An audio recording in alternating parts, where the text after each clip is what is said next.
तत् गुणलब्धये वंदे तत् गुणलब्धये।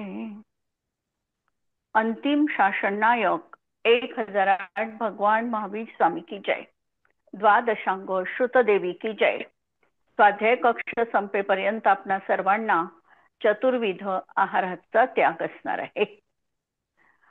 कर्मशास्त्र आम्ही थोडंफार बघतो आहे।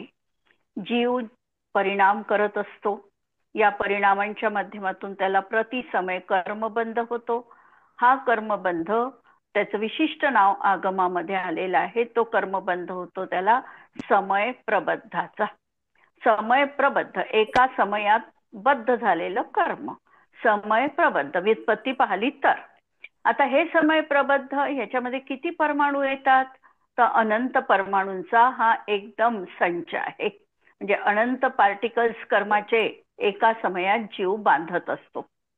हे समय प्रबद्ध कर्म आणि संख्या किती सांगितली या अनंतची तर तसं आपण अनंतांनीच सांगू शकतो, पण ही संख्या सांगितली सिद्ध राशी जितकी आहे त्यांच्या असंख्याताव्या भाग आणि अभव्य राशी जी आहे त्याच्या असंख्यात पट अशी ही संख्या आहे। याचा अर्थ सिद्ध राशी ही जास्त आहे आणि अभव्य राशी ही कमी आहे। एवढं हे कर्म हा जीव प्रतिसमय बांधतो आहे। कर्म बांधल्यानंतर एक आवली कालपर्यंत, आवली म्हणजे किती असंख्यात समयाची एक आवली, या आवलीपर्यंत कर्म काहीही कर्मामध्ये काहीही होत नाही। ते कर्म जसंच्या तसं राहतं। याला म्हटलेलं आहे बंधावली किंवा अचलावली। ते झाल्यानंतर त्याची निषेध रचना होते, म्हणजे कर्म आपली पोझिशन घेते। कर्म पोझिशन घेतं आणि कर्म त्याच्या स्थिती संपलं की उदयात येतं आणि तोपर्यंत ते आपल्या सत्तेमध्ये राहतं। जी कर्म बंधल्या जातं असं आपण म्हणतो तर आत्माच्याच प्रदेशावर विश्वसोपचय रूप कर्मांवर्गणा विद्यमान आहे, जी कर्मरूप बनण्यात तत्पर आहे आणि ते जनरली ते तिथलंच कर्मांवर्गणा ही कर्मरूप बनत असते। आणि तशीही लोकाकाशात असंख्यात कर्मांवर्गणा पुद्गल परमाणू त्याचे विद्यमान आहे। अशा तऱ्हेने ही कर्माची व्यवस्था आपण बघितली। हे सगळं सहज आहे, अकृत्रिम आहे, अनादी अनंत आहे। या सगळ्यांमध्ये जीव फक्त परिणाम करणार आणि जीवाच्या परिणामाच्या निमित्ताने तिकडे कर्मामध्ये अशा प्रकारचा बदल घडणार। पण कर्मामध्ये बदल हा जीवानी केला नाही किंवा जीव करू शकत नाही। त्या कर्मामध्ये देखील तशा प्रकारची शक्ती विद्यमान आहे आणि ते कर्म देखील आपल्या शक्ती अनुसारच आम्हाला फळ देतं किंवा त्याच्यामध्ये देखील त्याची स्वतंत्रता विद्यमान आहे। अशा तऱ्हेने आम्ही हे पहिल्यांदा कर्माचं प्रकरण बघितलं। यानंतर आम्ही बघितलं ज्ञानावरण कर्म, दर्शनावरण कर्म आणि आमचं तिसरं कर्म सुरू होतं दर्शनावरणापाशीच आपण थांबलेलो होतो तसं पाहिलं तर की दर्शनावरण कर्म। दर्शनावरण कर्माचा उदय, सत्व आणि बंध तीन संज्ञा आपल्या मनामध्ये अलग अलग प्रत्येकाला एकमेकात न बदलविता आम्हाला स्वतंत्र स्वतंत्र बघायचं आहे। दर्शनावरण कर्म याचा उदय कुठपर्यंत, बंध कुठपर्यंत आणि सत्व कुठपर्यंत हे प्रकरण आम्ही बघितलेलं होतं। दर्शनावरण कर्मामध्ये 9 प्रकारचं दर्शनावरण कर्म आहे। त्या 9 प्रकारच्या दर्शनावरण कर्मामध्ये 3 महानिद्रा म्हणजे निद्रा निद्रा, प्रचला प्रचला आणि स्त्यानकृती या 3 कर्माचा बंध हा दुसऱ्या गुणस्थानापर्यंत होतो। दुसऱ्या गुणस्थानापर्यंत याचा बंध होतो। याचा अर्थ तिसऱ्या गुणस्थानापासून या कर्म प्रकृती तो जीव बांधत नाही। याचा परत अर्थ आपण पाहिला तर दर्शनावरण कर्मामध्ये जे काही कर्म समय प्रबद्ध येतं त्यामधला जो वाटा जाईल आता दुसऱ्या गुणस्थानाच्या वर तो 3 महानिद्रात काही जाणार नाही, कारण ते कर्म आता त्याच्या बंधातून गेलेलं आहे। म्हणून उरलेलं जे 6 प्रकारचं कर्म आहे दर्शनावरणाचं कोणतं, निद्रा, प्रचला, नंतर चक्षुदर्शन, अचक्षुदर्शन, अवधी दर्शन आणि केवल दर्शन, या 6 मध्ये त्याची विभागणी होणार आहे। अशा तऱ्हेने बंधविच्छुत्तीची कल्पना लक्षात घ्यायची. नंतर दर्शनावरण कर्माचा जो उदय आहे, दर्शनावरण कर्माच्या उदयामध्ये 3 कर्म जे आहे, 3 महानिद्रा, परत निद्रा निद्रा, प्रचला प्रचला आणि स्त्यानकृती, याची उदय विच्छुत्ती जी होते, ही उदय विच्छुत्ती 8व्या गुणस्थानामध्ये होते. नाही, सॉरी, दर्शनावरणाची उदय विच्छुत्ती ही 6व्या गुणस्थानात, 3 महानिद्राची 6व्या गुणस्थानात होते. आणि मग बाकीच्या कर्मांची उदय विच्छुत्ती ही 12व्यात होते. 6 कर्म प्रकृतीची 12व्या गुणस्थानात होतो. ठीक आहे. आणि इकडे निद्रा आणि प्रचला जी आहे याची बंधविच्छुत्ती ही कुठे होते? 8व्या गुणस्थानात होते. आणि बाकीच्या 4 ज्या कर्म प्रकृती आहे त्याची बंधविच्छुत्ती ही 10व्यात होते. क्लिअर झालं का हे? परत एकदा पहा की दर्शनावरण कर्मामध्ये 3 महानिद्रा याची बंधविच्छुत्ती 2ऱ्यामध्ये, निद्रा आणि प्रचला हे 2 कर्म जे आहे याची बंधविच्छुत्ती होते 8व्या गुणस्थानात. म्हणजे 9व्यापासून आता ह्या 2 कर्म प्रकृतीत परत विभागणी होणार नाही आणि त्याची विभागणी होईल ती कोणती? चक्षु, अचक्षु, अवधी आणि केवल दर्शनात. आणि ह्या 4 ज्या दर्शनावरण कर्माच्या प्रकृती आहे याची बंधविच्छुत्ती ही 10व्यात आहे. म्हणजे या ठिकाणी 10व्या गुणस्थानात तो जीव गेला की 11व्या गुणस्थानात आता दर्शनावरण कर्म तो बांधणार नाही. दर्शनावरण कर्माचा तिथे काहीही संबंध राहणार नाही 11व्यातच. परत 10व्यात आला की त्याला बंध सुरू होईल आणि जर तो 12व्यात गेला तर क्षयच करेल. अशा तऱ्हेने ही बंध प्रकृतीची विवक्षा. इथपर्यंत आलाय लक्षात? हो. ठीक आहे. आता दर्शनावरणाचा उदय पहा.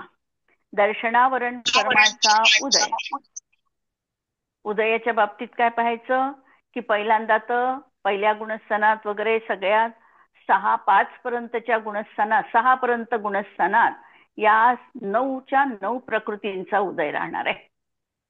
अपेक्षेनुसार कधी निद्रेचा राहील, कधी प्रचला, अशा प्रकारचा याचा उदय राहणार आहे. आणि प्रमत्त विरत म्हणजे 6व्या गुणस्थानामध्ये 3 महानिद्रा जाणार आहे. निद्रा निद्रा, प्रचला प्रचला आणि स्त्यानकृती या 3 महानिद्राचा उदय आता 6च्या पुढे असणार नाही. म्हणजे 7व्या गुणस्थानापासून जी वारंवार झोप येते, निद्रा निद्रा, किंवा आपण पाहतो सामायिकाला बसलाय नेमकीच झोप लागते, अशा प्रकारचं तिथे प्रवृत्ती होणार नाही 7च्या पुढे. तर अशा या 3 महानिद्रा 6 पर्यंतच आहे. आणि बाकीच्या ज्या 6 आहे या मात्र एकदम 12व्या गुणस्थानापर्यंत आहे आणि त्याची उदय विच्छुत्ती 12व्यातच आहे. क्लिअर हे उदयाचं प्रकरण दर्शनावरणाच्या.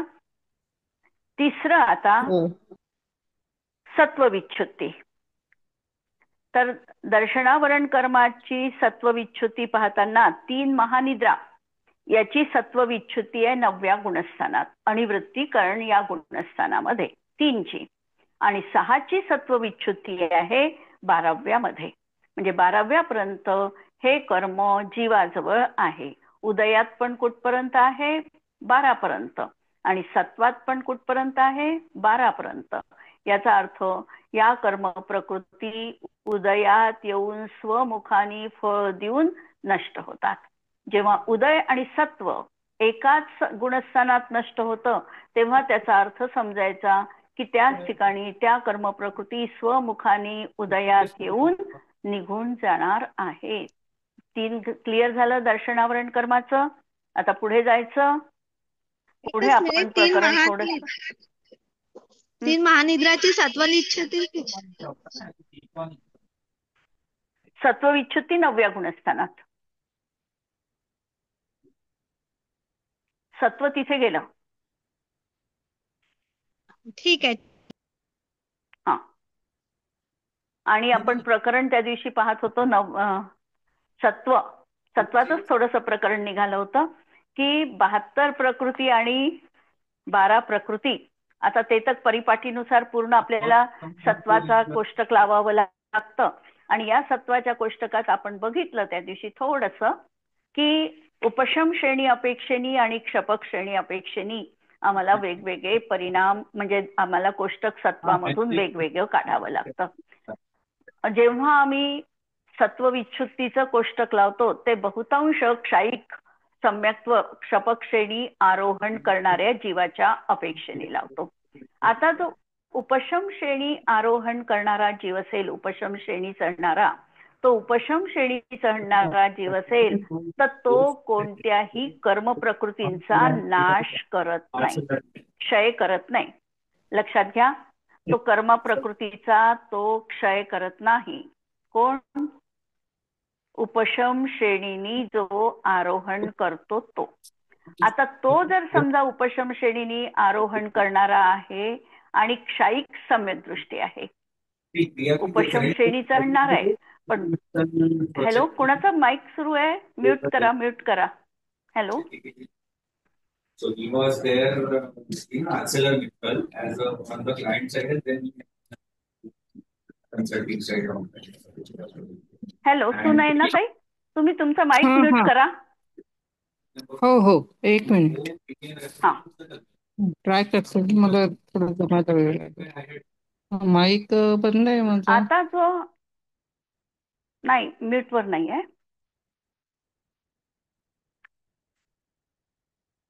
आता हा जो सत्व आपण बघतो आहे ते दोन अपेक्षेनी बघतो आहे, उपशम श्रेणी अपेक्षेनी आणि क्षपक श्रेणी अपेक्षेनी. उपशम श्रेणी अपेक्षेनी जेव्हा आम्ही सत्व पाहू तेव्हा जर तो जीव क्षायिक सम्यक दृष्टी होऊन उपशम श्रेणी आरोहण करेल तर.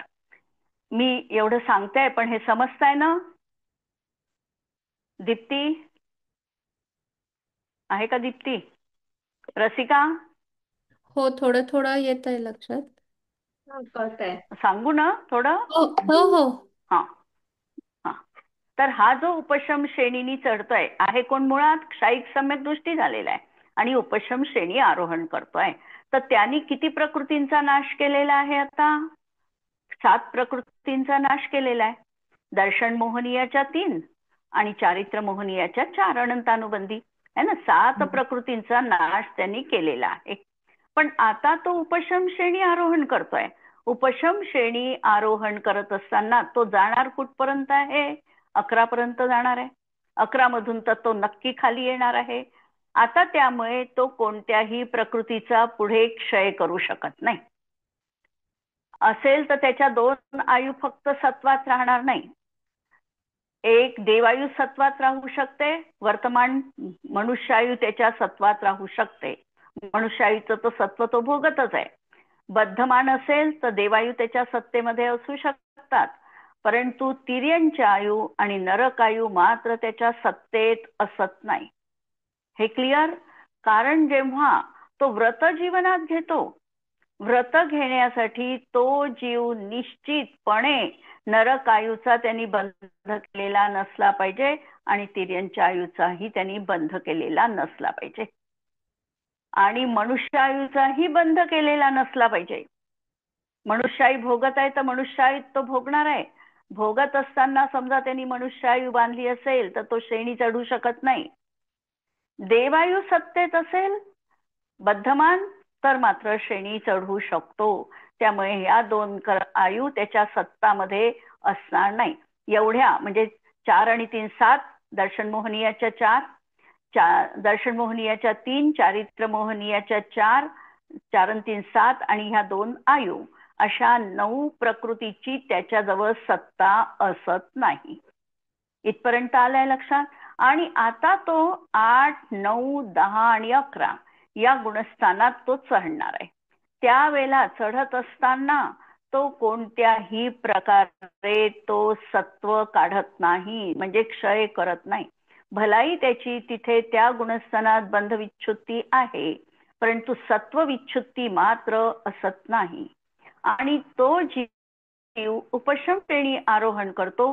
उपशम श्रेणी आरोहण करत असताना त्या त्या गुणस्थानामध्ये ज्या कर्म प्रकृती उपशमित होऊ शकतात, म्हणजे चारित्र मोहनीयाच्याच प्रकृती याचाच फक्त तो उपशम करू शकतो, कारण उपशमन करण्याची योग्यता फक्त मोहनीय कर्मात आहे. त्यामुळे समजा त्या ठिकाणी आता दर्शनावरण कर्माचा उदय राहणार आहे, उदय राहत असताना त्याचा उदय चक्षु किंवा अचक्षु, अवधी असेल तर अवधी अशा रूपाने परिवर्तित होऊन उदयात येईलच. अंतराय कर्माचा उदय पण त्याला सुरू आहे. नंतर बाकीच्याही घाती कर्मांचा उदय त्याला त्या ठिकाणी सुरूच असणार आहे. म्हणून कोणत्याही तऱ्हेने या ठिकाणी कर्माची सत्वविच्छुत्ती केलेली नाही. 11 पर्यंत जाईल. 11व्यामध्ये एक अंतर्मुहूर्त पर्यंत तो आत्म्याचा अनुभव घेईल. अनुभव घेतल्यानंतर यदा कदाचित जर त्याची आयु संपली असेल तर त्याला त्या ठिकाणी मरण पण येऊ शकतं, आणि मरण आलं की त्याचं गुणस्थान 4थं होईल. तो एकदम 11व्यातून 4थ्या गुणस्थानात येईल आणि देव पर्यायीमध्ये वैमानिक जातीच्या देवांमध्ये तो जन्म धारण करेल. जर आयु पूर्ण झाली नाही, त्याची आयु अजून शिल्लक आहे किंवा त्यांनी आयु बांधलेलीच नाही आहे, असा जीव 11व्यामध्ये एक अंतर्मुहूर्त पर्यंत आपल्या कषाय विरहित अशा वितराग दशेचा अनुभव घेईल. आणि नंतर तिथे त्याला सूक्ष्म सांपराय कर्माची उदीरणा होऊन तो 10व्या गुणस्थानामध्ये येईल, ज्याला म्हटलंय भावक्षय. एक भवक्षय आणि दुसरा भावक्षय. भावक्षय झाला की त्याचं गुणस्थान 11वर राहिलं नाही, 10व्या गुणस्थानात आला. 10व्या गुणस्थानात आल्याबरोबर ज्या त्यांनी प्रक्रिया वर चढण्यासाठी केलेल्या होत्या त्या प्रक्रिया आता परत त्याच्या सुरू होईल. 10व्यात आल्याबरोबर त्याला 6 कर्म प्रकृती, 6 कर्मांची परत बांधेल. तो 6 कर्म बांधेल. परत 9व्यामध्ये आल्यानंतर त्या परिस्थितीमध्ये त्यांनी ज्या कर्म प्रकृती त्या ठिकाणी बंधविच्छुत्तीत टाकल्या होत्या त्याचा परत त्याला आता बंध सुरू होईल. अशा प्रकारे तो खाली येत येत 7 पर्यंत तो खाली येईलच. 7 किंवा 6 पर्यंत तो निश्चितपणे खाली येणार आहे. आता हा जीव समजा क्षपक्षेणी आरोहण करणारा असेल, क्षपक्षेणी जर आरोहण करणार असेल तर त्याच्या कर्म प्रकृतींचा तो क्षय करत जातो. एकेका गुणस्थानामध्ये त्या ज्या विशिष्ट कर्म प्रकृती आहे तो त्या क्षयरूप करतो. जसं आता 7व्या गुणस्थानामध्ये सातिशय अप्रमत्त या भागामध्ये तो क्षपक श्रेणी आरोहण करतोय. या ठिकाणी जीवाचे परिणाम कोणते आहे? करण परिणाम आहे त्या ठिकाणी सातिशय अप्रमत्त मध्ये. आणि कोणते परिणाम आहे? अधप्रवृत्त करण परिणाम आहे. त्या ठिकाणी अधप्रवृत्त करण्याच्या ज्या 4 विशेषता आहे त्या तो तिथे पूर्ण करतो. नंतर अपूर्वकरण गुणस्थानात तिथे कर्म प्रकृतींचा क्षय कोणताही होत नाही. लक्षात घ्यायचं, अधःकरणामध्ये कोणतीही क्षयाची प्रक्रिया नाही आहे. आता तो 8व्या गुणस्थानात जातो. 8व्या गुणस्थानाचं नाव अपूर्वकरण गुणस्थान. 8व्या गुणस्थानात गेल्यानंतर आता काय होतं परिणामांमध्ये? त्याच्या सत्तेमध्ये क्षपक श्रेणी आरोहण करत आहे. म्हणजे त्याच्या सत्तेमध्ये 3 आयु अजिबात नाही, फक्त मनुष्य आयुच आहे. त्यांनी जर एकही आयु बांधली असती तर तो क्षपक श्रेणी चढू शकत नाही, बद्धमान आयु असती तर. क्लिअर? जर आयु बांधली असेल तर ती भोगावीच लागते आणि मग तो क्षय करू शकत नाही. बरोबर? बरोबर. म्हणून 3 आयु त्याच्या सत्तेत नको. शिवाय तो क्षपक श्रेणी आरोहण करणार आहे म्हणून क्षायिक सम्यक दृष्टीच असला पाहिजे. म्हणजे त्याला अनंतानुबंधी आणि 3 दर्शन मोहनीय कर्म यांचा देखील त्यांनी क्षय केलेला आहे. म्हणजे हा जो जीव आहे हा 7व्याच गुणस्थानात त्याचा बेसिक रूपाने कसा आहे तर 10 प्रकृती त्याच्या सत्तेत नाही आहे. त्याची सत्वविच्छुत्ती 7व्याच गुणस्थानात झालेली आहे. कोणत्या 10 प्रकृती? कोण सांगेल? मिथ्यात्वाच्या 3 मिथ्यात्वाच्या 3, दर्शन मोहनीयाच्या 3, दर्शन मोहनीयाचे दर्शन मोहनीयाच्या 3 अनंतानुबंधी हा बंदी अप्रत्यक्ष 4 अनंतानुबंधीच्या 4 बंदी अपचार अप्रत्याख्यान नाही. नाही. प्रत्याख्यान अनंतानुबंधीच्या 4 म्हणजे क्रोध मान माया लोभ हा नाही. प्रत्याख्यान अजून जायचं आहे. अनंतानुबंधीच्या 4 हा क्रोधमान माया लोभ हम्म आणि देवायू तिर्यंचायू आणि नरकायू या 10 प्रकृतीचा बरोबर. काय झालेला आहे सत्व विच्युती त्यांनी केलेली आहे. कुठे 7व्यामध्येच. इथपर्यंत ठीक आहे. आता तो अपूर्वकरण गुणस्थानात आला. अपूर्वकरण गुणस्थानात कोणत्याही प्रकृतीचा आता तो क्षय करत नाही. म्हणून ज्या 10 प्रकृती त्याच्या सत्व विच्युतीत आहे तेवढ्याच प्रकृती तो तिथे राहतो. अपूर्वकरणामध्ये गुणश्रेणी निर्जरा गुणसंक्रमण नंतर स्थिती कांडक घात अनुभाग कांडक घात या क्रिया तो करत राहतो. सत्तेतलं कर्म स्थिती त्याची कमी घटवत तो खूप कमी करतो. संख्यात पल्ल्यापर्यंत त्याची स्थिती कमी होते. अंतःकोडाकोडी जे बांधलेली आहे ती खूप कमी कमी करत जातो तो. आणि अशा तऱ्हेने स्थिती कांडक घात अनुभाग कांडक घात आणखी गुणश्रेणी निर्जरा आणि गुणसंक्रमण अपूर्वकरणात करतो. पण एकाही कर्म प्रकृतीचा इथे क्षय होत नाही. क्लिअर. मग आता तो अनिवृत्तीकरणात गेला. अनिवृत्तीकरणामध्ये अधःकरणाच्या आवश्यका सुरूच आहे. अपूर्वकरणाच्या सुरूच आहे. आणि अनिवृत्तीकरणामध्ये आता तो जीव काय करणार आहे कर्म प्रकृतींचा क्षय करणार आहे. जेव्हा अनिवृत्तीकरणाचा पहिला भाग येतो पहिल्या भागामध्येच हा 16 कर्म प्रकृतींचा क्षय करतो. 16 कर्म प्रकृती कोणत्या आहे तर नरकगती नरकगत्यानुपूर्वी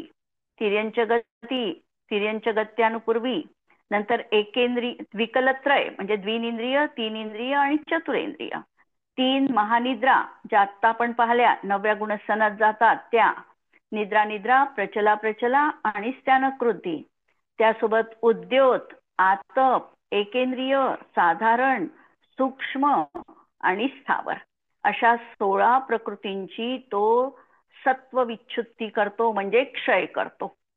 16 प्रकृतींचा आता त्याच्या सत्तेमध्ये किती कर्म प्रकृती राहिल्या 122 कर्म प्रकृती राहतात. नंतर दुसऱ्या भागात तो आला. दुसऱ्या भागात आल्यानंतर आता त्याच्याजवळ अप्रत्याख्यानावरण प्रत्याख्यानावरण आहे का सत्तेत आहे. अजून त्यांनी आता आहे. अनंतानुबंधीचाच केला आहे. आता दुसऱ्या भागामध्ये अप्रत्याख्यानावरण आणि प्रत्याख्यानावरण अशा 8 कर्म प्रकृतींचा तो क्षय करतो. म्हणजे हा चतुर्थ अनिवृत्तीकरणाचा नाही 9व्या गुणस्थानवरती आता अच्छा अनंतानुबंधी गेली तरी ती फक्त 7व्यात. अनंतानुबंधी. हा आता 9व्या गुणस्थानाचा दुसरा भाग. तिथे आता अप्रत्याख्यानावरण आणि प्रत्याख्यानावरणाचा क्षय करतो. हे त्यांच्या आधी म्हणजे नाही 8 घेतले का कर्म म्हणजे प्रकृतींचा नाही अप्रत्याख्यानावरण आधी नाही जात का मग म्हणजे 5व्या हे पहा गुणस्थानात म्हणतो पण जातो उदय आ 5व्यापासून उदय जातो पण तत्व राहते. ओके हा ओके उदयात ओके ओके हा हा ठीक सत्व ठीक राहते. हा उदयात तर तो जसा आता अप्रत्याख्यानावरणाचा उदय 5व्यातच नाहीये त्याला. हा हम्म. बरोबर तेव्हाच येस येस देशव्रत पाळू शकतो की नाही. हा हा तेच हा तो तेच कुठपर्यंत आहे. हा हम्म. 2 मध्ये अलग अलग पहा म्हणूनच सांगत आहे. सत्व हम्म. तिथे नाही गेलाय. सत्व पुढे पण आहे म्हणजे इथे जाते 9व्यामध्ये सत्व जाते. उदय 5व्यात 5व्यापर्यंतच आहे ना प्रत्याख्यानाचा उदय. म्हणून हम्म. तिथपर्यंत त्या उदयाचं तिथे लावायचं. बंध त्याच्या यादी असा लावायचा तो. म्हणून इथे सत्व जातं. अप्रत्याख्यानावरण आणि प्रत्याख्यानावरण या 8चं सत्व 9व्या गुणस्थानाच्या दुसऱ्या भागापर्यंत आहे. इथे त्याची सत्व विच्युती होते म्हणजे तिसऱ्या भागात आता सत्व राहत नाही. नंतर जो तिसरा भाग येणार आहे त्या ठिकाणी नपुंसक वेदाचं अस्तित्व नष्ट होतं म्हणजे नपुंसक वेदाचा क्षय करतो. नपुंसक सत्व वेद पण राहते 9व्या म्हणजे ते गुणस्थानाच्या संकलन तिसऱ्या भागापर्यंत आहे. सत्व सत्व आहे म्हणजे त्यांनी संजीवनात जे कर्म जे प्रत्याख्यान आणि प्रत्याख्यान संज्वलन मध्ये कन्वर्ट होते. हो. आणि स्थिती कांडक घात वगैरे करतच आहे की नाही, तर ह्या कर्माची स्थिती तो कमी कमी करत जातो. नाही, आणि हे जे अप्रत्याख्यान काही आणि उरलेलं आहे, सत्तेत असेल तर मग ते संज्वलन रूपात उदयात येईल नंतर. अर्थातच संज्वलन रूपातच उदयात येतं ते, कारण आता त्याला उदय नाही आहे, त्याच्यामुळे स्वमुखाने त्याचा उदय येऊन ते नष्ट होऊ शकत नाही. म्हणून ते काय करतो, तो बदलवत जातो, दुसऱ्या याच्यात टाकत जातो, ज्याच्यात टाकण्याची योग्यता आहे. म्हणून गुणसंक्रमण म्हटलेलं आहे त्याला. गुणसंक्रमणाची क्रिया 9व्या गुणस्थानात सुरूच आहे. गुणसंक्रमण म्हणजे काय, सजातीय कर्म त्या दुसऱ्या रूपाने बदलवणं. म्हणून अप्रत्याख्यानावरण प्रत्याख्यानावरण रूपाचं करतो, प्रत्याख्यानावरणाला संज्वलन रूपाचं करतो, अशी प्रक्रिया गुणसंक्रमणामध्ये सुरूच आहे. आणि आपण पहिल्यांदाही पाहिलं, गुणश्रेणी निर्जरा करतो, गुणित रूपाने कर्म परमाणू आधी भोगून टाकतो, त्याच्यामुळे सत्व खूप कमी राहतं. आणि हे जे उरलेलं सत्व आहे आता ते दुसऱ्या रूपाने बदलवून टाकतो आणि नष्ट करतो. क्लिअर का? हो. हो. आता नपुंसक वेद गेला, म्हणजे स्त्रीवेदात गेला. स्त्रीवेद नंतर 4थ्या भागापर्यंत स्त्रीवेद पण आहे सत्व. नंतर 6 नोकषाय जातात, हास्य, रती, अरती, शोक आणि भय. हे 6 नोकषाय या अनिवृत्तीकरणाच्या 6व्या भागामध्ये याचा क्षय होतो. नंतर त्यानंतर पुरुषवेदाचा क्षय होतो. त्यानंतर पुरुषवेद जर थोडाफार त्याच्या सत्तेमध्ये असेल तर तो संज्वलन क्रोधामध्ये परिवर्तित करतो. मग संज्वलन क्रोध मानात, मग मायेमध्ये. अशा तऱ्हेने संज्वलन माया इथपर्यंत त्याचं 9व्या गुणस्थानाचे 9 भाग सांगितलेले आहे. आणि या भागामध्ये आल्यानंतर शेवटी लोभ कशा आहे, त्याच्या उदयात आहे.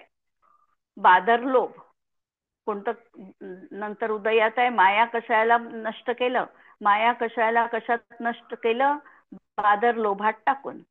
आणि बादर लोभ ते अनुभवतो आहे तोपर्यंत त्याचं गुणस्थान आहे 9.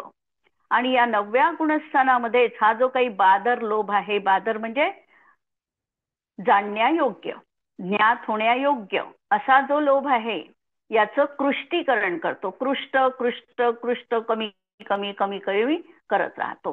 ही कृष्टीकरणाची प्रक्रिया कुठे संपन्न करतो, 9व्या गुणस्थानात. आणि जेव्हा ही प्रक्रिया संपली आणि सूक्ष्म लोभच त्याच्या जीवनात आता तो अनुभवतो आहे, त्यावेळेला त्याचं गुणस्थान झालं 10वं. कारण अनुभव आला आता सूक्ष्म लोभाचा. जी प्रक्रिया त्यांनी संपन्न केलेली होती ती प्रक्रिया आता तो अनुभवतो आहे, तेव्हा त्याचं गुणस्थान असणार आहे 10वं, सूक्ष्म सांप्रदायिक गुणस्थान. इथपर्यंत क्लिअर झालं? जसं एक उदाहरण बघा, आमची जवळ साडी आहे समजा, आणि साडी आता खूप खराब झालेली आहे. आम्ही काय करतो, त्याच्यावर डाग पडलेले आहे, आम्ही ती घासतो, त्याच्यातले डाग क्षीण करत जातो. ही प्रक्रिया कुठे केली, आम्ही नेसायच्या आधी केलेली आहे. ही सगळी प्रक्रिया करून चुकले आणि तरी देखील त्या साडीवर यत्किंचित झाग दिसतेच आहे. समजा हळद लागली असेल तर हळदीचे डाग दिसतात आहे, केशर लागलं असेल तर केशराचा 1-2 ठिपके दिसतातच आहे. म्हणजे काही ना काही सूक्ष्म प्रमाणात त्या ठिकाणी त्याचं अस्तित्व आहे. तरी देखील आम्ही काय म्हणतो, आता काही नाही, नेसून टाकू आपण एकदा साडी. जी आता आम्ही साडी ती डाग सहित म्हणजे अत्यंत सूक्ष्म झालेले डाग आहे ती परिधान केली तर काय झालं, त्या डागयुक्त साडीचं आम्ही परिधान केली, नेसली, म्हणजे अनुभव घेतला. त्याप्रमाणे यांनी प्रक्रिया केली, लोभ जो आहे त्याला घासून घासून क्षीण केला. क्षीण केल्यानंतर त्याचा शेवटचा टप्पा अजूनही गेला नाही, त्याच्यावर झाग दिसते आहे. पण झाग दिसते आहे तर तो म्हणतो आता अनुभव घेऊच, किंवा अनुभव घ्यावाच लागतो त्याला. आणि ती अनुभवात ती लोभाची प्रक्रिया येते, त्याला म्हटलेलं आहे या ठिकाणी सूक्ष्म लोभ. आता हा सूक्ष्म लोभ इतका क्षीण झालेला आहे की त्याच्यामध्ये आता नवीन मोहनीय कर्माला आकर्षित करण्याची शक्ती नाही. जीवाला जो कर्मबंध होतो आहे, हा कर्मबंध कशामुळे होतो आहे, मोहनीय कर्मामुळे. मोहनीय कर्म कर्मामध्ये मोहनीय कर्मामुळे होतोय. मग आता इथे कोणता भाव आहे मोहनीयाचा? सूक्ष्म लोभाचा भाव आहे, बरोबर. मग आता हा मोहनीय कर्म जरी सूक्ष्म असलं तरी काही न काही प्रमाणात आपला इफेक्ट दाखवेल की नाही दाखवणार? दाखवेल. तो लोभाला म्हणजे मोहनीयाला नाही बांधू शकणार, पण तो आपला इफेक्ट काय दाखवणार आहे? तो बाकीचे जे 6 कर्म आहे आयु आणि मोहनीय सोडून या कर्माला मात्र तो बांधतो. आणि किती बांधतो? जघन्य स्थिती घेऊन बांधतो. कारण त्याच्यामध्ये देखील आता जास्त कर्माला स्थिती बांधायला त्याच्यातही त्या मोहनीय म्हणजे सूक्ष्म लोभात ती शक्ती राहिली नाही. तो अत्यंत क्षीण झालेला आहे. म्हणून तो कर्म तर 6 प्रकारचं बांधतो आहे, पण अत्यंत कमी स्थितीला घेऊन बांधतो आहे. कोणती स्थिती घेऊन बांधतो? आता कोणतं कर्म बांधतो? आयु तर बांधत नाही, आता ती तर गेली. मोहनीय तो बांधू शकत नाही, त्याला पण नाही बांधायचं. आता तो बांधतो नाम, गोत्र, ज्ञानावरण, दर्शनावरण, वेदनीय आणि अंतर आहे. आता याची जघन्य स्थिती किती सांगितलेली आहे? तत्वार्थ सूत्रात दिलाय. 12 मुहूर्ते, पुढे काय? वेदनीयस्य नाम गोत्रयोर अष्टौ शेषाणाम अंतर्मुहूर्ता है ना. मग किती बांधतो वेदनीयाची? 12 मुहूर्त. मुहूर्त एक मुहूर्त किती मिनिटाचा? 48 मिनिटाला एक कमी. 48 मिनिटाचा नाही, मुहूर्त 48 मिनिटाचा. अरे हो हो, अंतर्मुहूर्त एक समय कमी. बरोबर आहे. 48 मिनिटं टोटल म्हणजे तो मुहूर्त झाला. असे 12 मुहूर्त म्हणजे 48 मिनिट 48 मल्टिप्लाय 12 एवढी ती कर्माची स्थिती कशाची बांधतो? वेदनीयाची बांधतो. नंतर नामची 8 मुहूर्त बांधतो. म्हणजे 8 गुणिले 48 इतकी तो नामकर्माची बांधतो. आणि शेषाणाम अंतर्मुहूर्ता बाकीच्या कर्माची म्हणजे ज्ञानावरण, दर्शनावरण, वेदनीय नाही, ज्ञानावरण, दर्शनावरण, नाम आणि गोत्र. कोणतं? 3च राहिले ना, ज्ञानावरण, दर्शनावरण आणि अंतर आहे. हे 3 कर्म. आता त्याची स्थिती तो अंतर्मुहूर्त. 2ची 8 मुहूर्त झाली. नामगोत्रयोर अष्टौ, वेदनीय 12 आणि हे 3 झाले आणि हे 3. अशा प्रकारे तो कर्माची स्थिती जघन्य स्थिती इथे बांधतो 10व्या गुणस्थानात. आणि त्यानंतर इथे कर्म प्रकृतींचा सूक्ष्म लोभाचा क्षय करतो. नंतर तो जीव 11व्यात जाणार नाही. डायरेक्ट कुठे त्यांनी उडी घेतली? आता 12व्या गुणस्थानात. कारण तो क्षपक्षेणी चढणार आहे, म्हणून 11व्यात तो गेला नाही, 12व्यामध्ये गेला. आणि 12व्यामध्ये गेल्यानंतर आता त्याच्या उदयामध्ये किती प्रकृती असणार आहे? 16 प्रकृती उदयात आहे. ज्ञानावरणाच्या 5, दर्शनावरणाच्या 6 आणि अंतरायाच्या 5 अशा प्रकृतीचा उदय येऊन तो त्याचा उदय विच्छुत्ती आणि सत्व विच्छुत्ती ही कुठे करतो? 12व्या गुणस्थानात करतो. आणि या प्रकृतींचा तो क्षय करतो. इतक्या प्रकृती त्याच्या सत्तेतून गेल्या तरीही त्याच्या जीवनात सत्व राहिलेलं आहे 85 प्रकृतीचं. 12व्या गुणस्थानात 101 प्रकृतींचा क्षय झालेला आहे. आता पहिले आपण पाहिलो तर 63 प्रकृतीचा, पुढे झाला हा 101 प्रकृतींचा क्षय झालेला आहे. आणि त्याच्या सत्तेत किती आहे? तर त्याच्या सत्तेत अजून 85 प्रकृती आहे. या 85 प्रकृतीमध्ये आता त्यांनी संयोग केवली कधी बनला? 63 प्रकृतींचा क्षय करून तो संयोग केवली बनला. माहिती आहे आपल्याला ह्या प्रकृती? ज्ञानावरणाच्या 5, दर्शनावरणाच्या 6, अंतरायाच्या 5. म्हणजे घाती कर्म एकदम लावलं आपण तर 47 घाती कर्म आणि नामकर्माच्या 13. अशा कर्म प्रकृती नष्ट करून त्याच्या सत्तेत आता किती उरलेले आहे? 85 कर्म प्रकृती त्याच्या सत्तेत उरलेल्या आहे. 13व्या गुणस्थानामध्ये या 85 प्रकृतीचं सत्व त्याच्या जीवनात त्याच्या 13व्या गुणस्थानाच्या अंतीपर्यंत आहे. 14व्या गुणस्थानातही आहे. आणि जेव्हा 14व्या गुणस्थानाचे शेवटचे 2 समय उरतात, शेवटचे 2 समय, तसाही 14व्या गुणस्थानाचा काळ 5 ऱ्हस्व स्वर उच्चारण एवढाच आहे. त्याच्यातले शेवटचे 2 समय पकडायचे. या 2 समयामध्ये उपांत्य समयात म्हणजे शेवटून दुसरा, म्हणजे शेवटून 2 नंबरचा, त्या समयामध्ये तो 72 प्रकृतींचा क्षय करतो. त्याच्यामध्ये 5 शरीर, 5 बंधन, 5 संघात, 6 संवहन. सत्तेमध्ये त्याच्या 6 संवहन आहे. उदयात फक्त वज्र ऋषभ नाराचच होतं.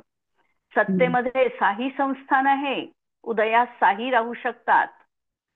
अंगोपांग, वर्ण, गंध, स्पर्श, रस, स्थिर अस्थिर, शुभ अशुभ, सुस्वर दुस्वर, देवगत्यानुपूर्वी, विहायोगती, दुर्भग, निर्माण, साता, अनादेय, प्रत्येक, अपर्याप्त, अगुरुलघु, उद्योत, उपघात, परघात, अयशक कीर्ती, नीच गोत्र, या प्रकृतींचा 72 प्रकृतींचा तो क्षय करतो.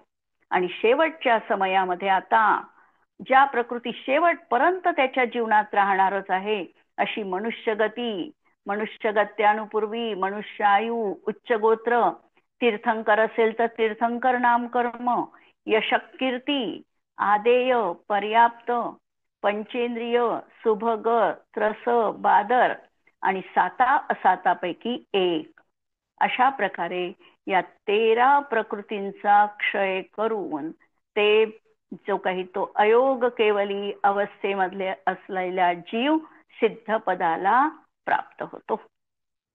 क्लिअर है प्रकरण? सत्वाचं थोडा चार्ट पाहत राहा की सत्व समजते. आता पुढच्या वेळेला आपण पुढचं घेऊ. आपलं जे मध्ये सोडलं आपण अंतराय कर्मापासून, ती प्रक्रिया आपण पुढच्या क्लास पासून सुरू करू. जिनवाणी के ज्ञान ते सूझे लोकालोक, सो जिनवाणी मस्तक नमो सदा देत हूँ घो. नमो अरिहंताणम, नमो सिद्धाणम, नमो आयर्याणम, नमो वज्रायाणम, नमो लोये सव्वसाहुणम. सर्वांना जय जिनेंद्र. कुणाला काही प्रश्न